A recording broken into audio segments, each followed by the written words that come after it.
Start na na.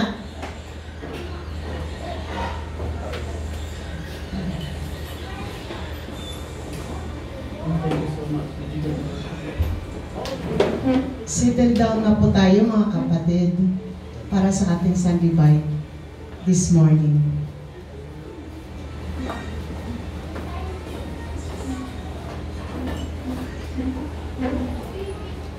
Okay na po, Pas? Di ba? Okay na po? Okay po. Pray ng Diyos. Hallelujah, Jesus. Okay, good morning po muli. Sa bawat isa tayo po dadako ngayon sa ating last Sunday Bite for the submission to the community. Ito yung ating theme this month is submission. Let's pray po muna mga kapatid. Hallelujah. Jesus, pinupuri ka namin, sinasamba ka namin, Panginoon, sa umagang ito, God. O dakilang Diyos, ang makapangyarihan sa lahat. Lord, maraming salamat muli sa pagkakataong ganito, Panginoon, sa pribilehiyo, Father God, na maihiyag ang iyong mga banal na salita sa umagang ito, God. Lord, patuloy ko pong inaanyayahan ng Santo Espiritu Santo, Father God, na patuloy kaming turuan sa umagang ito, God, sa inyong mga banal na salita na aming maririnig sa umagang ito, God. Lord, patuloy niyo po itago ang inyong lingkod sa inyong likuran at langisan ang kanyang mga labi upang ikaw lamang, Panginoon, ang patuloy na makita at marinig sa kanyang buhay, O God. We honor you, O God, magnify you, O God. We glorify your highest name, O God. We bless your holy name, O God. We love you, Lord. We love you, Jesus. We love you, Holy Spirit. Muli, Panginoon, ito pong aming samot dalangin sa tanging pangalan ng aming dakilang Diyos, sa tanging tagapagligtas. This we pray in the mighty name of Jesus. Amen and amen. Sige po, palakpakan po muna natin ang Panginoon sa bagang ito. Okay, dadako na po tayo sa ating Sunday Bites this morning, submission to the community. Ito pa'y matatagpuan sa mga taga-Roma, chapter 13, verses 1 to 7. Paki-plus na. Roma, chapter 13, verses 1 to 7. Ayaw mag-flash na. Basahin ko na po, no? Ang bawat tao'y dapat pasakop sa mga pinuno ng pamahalaan, sapagkat walang pamahalaang hindi mula sa Diyos, at ang Diyos ang nagtatag ng mga pamahalaang umiiral. Verse 2, kaya nga ang lumalaban sa pamahalaan ay lumalaban sa itinalaga ng Diyos, at sila'y nararapat sa parusa. Verse 3, ang mga pinuno ay hindi dapat katakutan ng taong gumagawa ng mabuti. Ang mga gumagawa lamang ng masama ang dapat na matakot. Kung ayaw mong matakot sa mga namumuno, gumawa ka ng mabuti at pararangalan kanila. Verse 4, sila'y mga lingkod ng Diyos para sa ikabubuti mo. Ngunit kung gumagawa ka ng masama, dapat kang matakot dahil sila'y may kapangyarihang magparusa. Sila'y mga lingkod ng Diyos na nagpaparusa sa mga gumagawa ng masama. 5, kaya nga dapat kayong pasakop sa kanila, hindi lamang upang hindi kayo maparusahan, kundi alang-alang na rin sa inyong budhi. Verse 6, iyan din ang dahilan kung bakit nagbabayad kayo ng buwis. Ang mga pinuno ng pamahalaan ay mga lingkod ng Diyos at ito ang kanilang tungkulin. Last verse 7, ibigay ninyo sa bawat isa ang nararapat sa kanya. Magbayad kayo ng buwis sa bawat buwisan. Igalang ninyo ang dapat igalang at parangalan ninyo ang dapat parangalan. Pinagpapala ko ang pagkabasa ng mga banal na salita ng Panginoon sa umagang ito. So what does it mean? Nasa introduction na tayo na. What does it mean to subject to authority? Being subject to civil authority means to obey the law. Yun ay matatagpuan natin sa Roma chapter 13 verse 2. Ano sabi dyan? Kaya nga ang lumalaban sa pamahalaan ay lumalaban sa itinalaga ng Diyos, at sila ay nararapat sa parusa. So, alam na natin mga kapatid, na kapag tayo ay lumaban sa pamahalaan, ito ay may kaparusahan. Amen po. So, where is the Bible does it say to obey the governing authority? Ito ay matatagpuan sa mga taga-Roma chapter 13 verses 1 and 2. Anong sinasabi dyan? Anak, ang liliit. Ang bawat tao ay dapat pasakop sa mga pinuno ng pamahalaan. Ayon, salamat anak. Sapagkat walang pamahalaang hindi mula sa Diyos at ang Diyos ang nagtatag ng mga pamahalaang umiiral.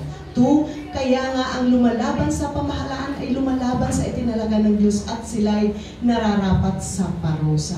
So ang nais ng Panginoon mga kapatid, kung tayo ay nagpapasakop sa ating Panginoon, tayo din po ay magpasakop sa ating pamahalaan. Amen po? So tayo po ay may 4 na pointers lamang kung paano, so sa ating topic na submission to the community. Sa ating unang pointers is sumunod sa mga namumunong otoridad. Ito ay matatagpuan sa mga taga-Roma chapter 13 verses 1 and 2, kagaya na aking binasa kanina. Naway maging ang bawat tao ay dapat pasakop sa mga pinuno ng pamahalaan. Amen. Sapagkat walang pamahalaang hindi mula sa Diyos, yung paulit-ulit tayo, at ang Diyos ang nagtatag ng mga pamahalaang umiiral.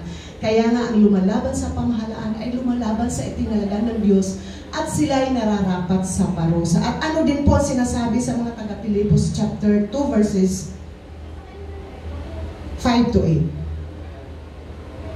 8. Ayan. Naway maging masunurin din po tayo sa ating pamahalaan, lalo na po sa mga otoridad na pinili ng Panginoon, at huwag daw po tayong lumaban or maging pasaway.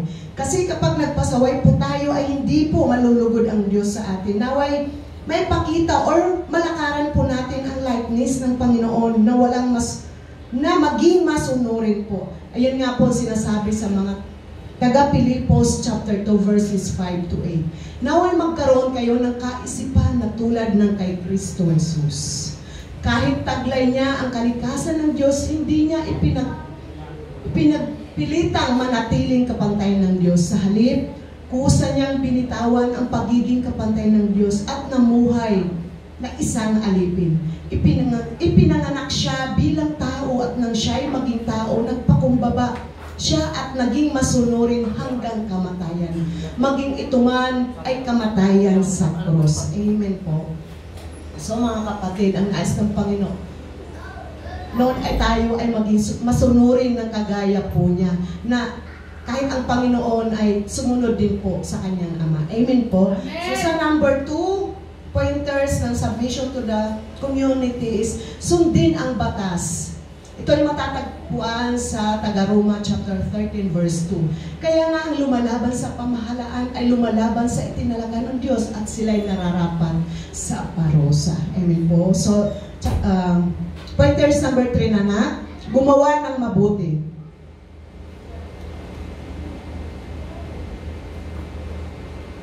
Ayan. Ito ay matatagpuan sa Roma chapter 13 verse 3. Pakilakihan, anak. Roma chapter 13 verses 3 to 5. Ang mga pinuno ay hindi dapat katakutan ng taong gumagawa ng mabuti. Ang mga gumagawa lamang ng masama ang dapat matakot. Kung ayaw mong matakot sa mga namumuno, gumawa ka ng mabuti at pararangalan kanila. Sila ay mga lingkod. Number 4. Sila ay mga lingkod ng Diyos para sa ikabubuti mo. Ngunit kung gumagawa ka ng masama, dapat kang matakot dahil sila ay may kapangyarihang magparusa. Sila ay mga lingkod ng Diyos na nagpaparusa sa mga gumagawa ng masama.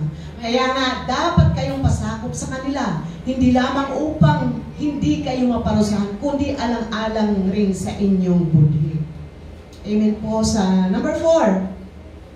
Pointers number 4, magbayad ng tamang buwis. Iyan din ang dahilan kung bakit ay matatagpuan natin sa Roma chapter 13 verses 6 to 7. Yan din ang dahilan kung bakit kayo nagbabayad ng buwis. Ang mga pinuno ng pamahalaan ay mga lingkod ng Diyos at ito ang kanilang tungkulin. Ibigay ninyo sa bawat isa ang nararapat sa Kanya. Magbayad kayo sa mga dapat bayaran at magbigay kayo ng buwis sa dapat buwisan. Igalang ninyo ang dapat igalang at parangalan ninyo ang dapat parangalan. Amen po. So mga kapatid, kung tayo ay sumusunod sa Panginoon, ganoon din po sa pamahalaan.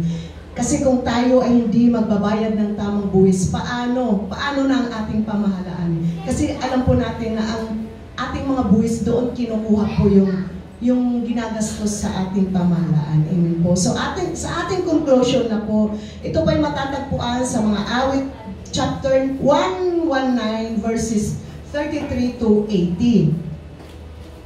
So mga kapatid, pakibasa na lang po ang ating conclusion sa mga awit chapter 119 verses 33 to 80. Pakilakihan anak. Sige po, kahit 2 minutes. Ituro mo o Yahweh layunin ng kautusan at iyon ang susundin ko habang ako'y nabubuhay. Ituro mo ang batas mo at sisikapin kong masunod, buong pusong iingatan at susundin ko ng lubos.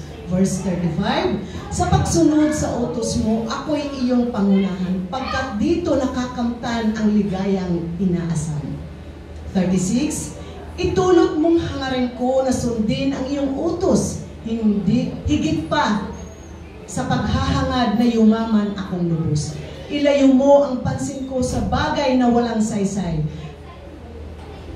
At ayon sa pangako mo'y pagpalain akong tunay. 38, tuparin mo ang pangakong ginawa. Ayan na. 38 pa lang na. Ayan. Tuparin mo ang pangakong ginawa sa iyong lingkod. Ang pangako sa lahat ng sa iyo'y natatakot. 39, iligtas mo ang lingkod mo sa sa sino mang mapanguyam, sa mabuting tuntunin mo, humangahanga akong tunay. 40, ang lahat ng tuntunin mo, ang hangad ko'y aking sundin, pagkat ikaw ay matuwid. Kaya ako'y pagpapalain. Amen. Amen. Amen. Praise the Lord. 41, sa akin ay ipadama ang aking pag-ibig mo ayon sa pangako. Yahweh, iligtas mo ako. 42, upang yaong nanlalait sa akin ay masagot ko, yamang ako'y may tiwala sa lahat ng salita mo. 43, tulungan mong ihayag ang mga katotohanan sapagkat ako'y may tiwala sa tapat mong kahatulan. Praise God. 44, lagi akong tatalima sa bigay mong kautusan. Susundin ko ang utos mo habang ako'y nabubuhay. Amen po ba? Amen. Hallelujah. 45, ako na may mamumuhay ng payapa at malaya. Yamang ako sa utos mo'y sumusunod ng kusa. Hallelujah. So, sumunod tayo ng kusa sa ating Panginoon kasi yun ang nakalulugod sa Panginoon. Amen po. 46, at maging sa mga hari, ang utos mo'y babanggitin. Hindi ako mahihiya na ito ang aking gawin. Sa pagsunod sa utos mo, nalulugod akong labis. Di masukat ang galak ko, pagkat aking iniibig. Mahal ko ang iyong utos, ito'y aking iginagalang. Sa aral mo at tuntunin, ako'y magbubulay-bulay. Amen po. Hallelujah. 49. Ang pangako sa lingkod mo, sana'y iyong gunitain. Pag-asa ang idinulot ng pangako mo sa akin. 50. Sa gitna ng kahirapan, ang nadama ko ay aliw. Pagkat buhay ang natamo sa pangako mo sa akin. Verse 51, labis akong inahamak nitong mga taong hambog, ngunit di ko sinusuway ang bigay mong mga utos. 52, bumabalik sa gunita ang payo mo noong araw. Ito, Yahweh, sa lingkod mo, ang dulot ay kaaliwan. 53, nag-aapoy ang galit ko sa tuwing nakikita ko yaong mga masasamang lumalabag sa batas mo. 54, noong ako'y mapalayo sa sarili kong tahanan, ang awiting nilikha ko ay tungkol sa kautusan. 55, ang ngalan mo'y nasa isip kong kumagat na ang dilim. Yahweh, aking sinisikap na utos mo'y laging sundin. 56, nasasalig sa pagsunod ang tunay kong kagalakan. Kaya naman, sinusunod ko ang iyong kautusan. Praise God. 57, ikaw lamang, O Yahweh, ang lahat sa aking buhay. Kaya ako'y nangakong susundin ang kautusan. 58, Taimtim sa aking puso na ako ay humihiling sang-ayon sa pangako mo ay mahabag ka sa akin. Praise God. Verse 59, tinanong ko ang sarili kung ano ang nararapat. Ang tugon sa katanungay, sundin ko ang iyong batas. So kung may batas, mga kapatid, ng ating pamahalaan, ay may batas din ang Panginoon.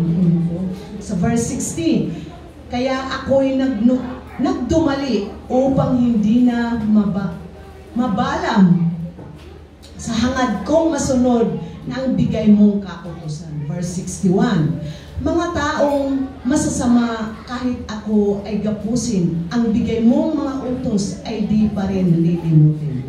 Verse 62, gumigising akong lagi pagsapit ng hating gabi.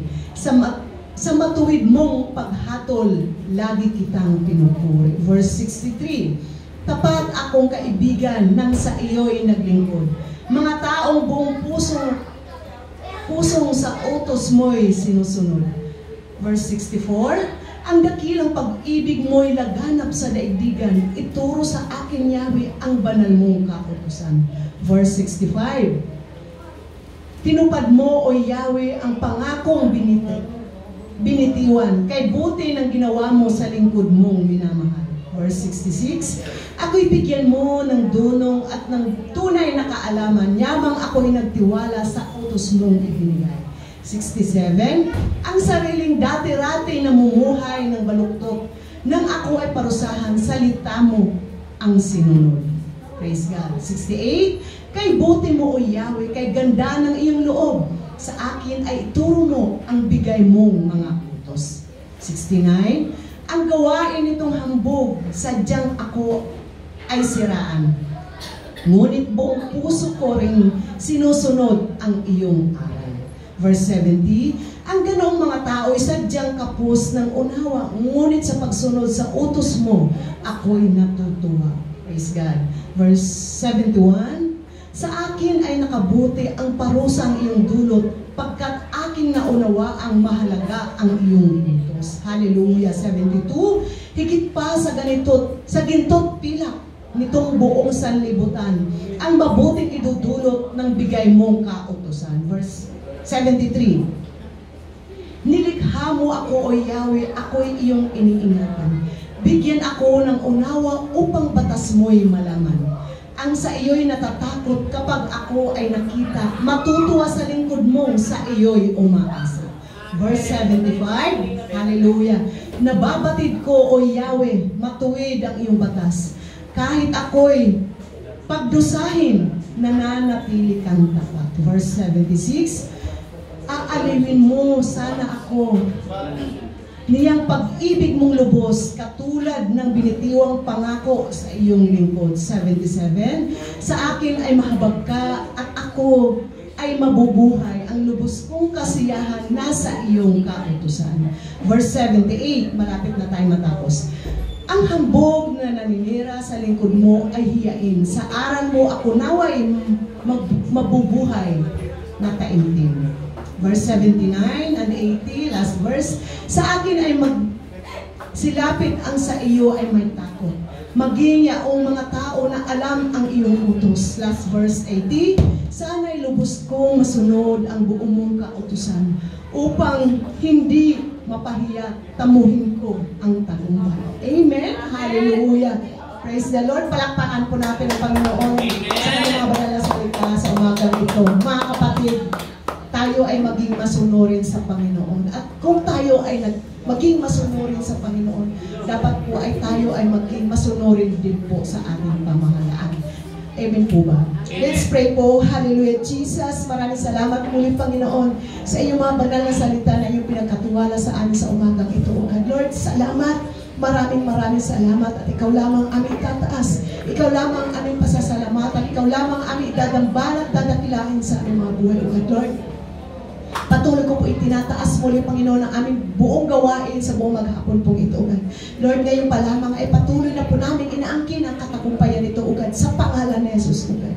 We honor you, O God. We magnify you, O God.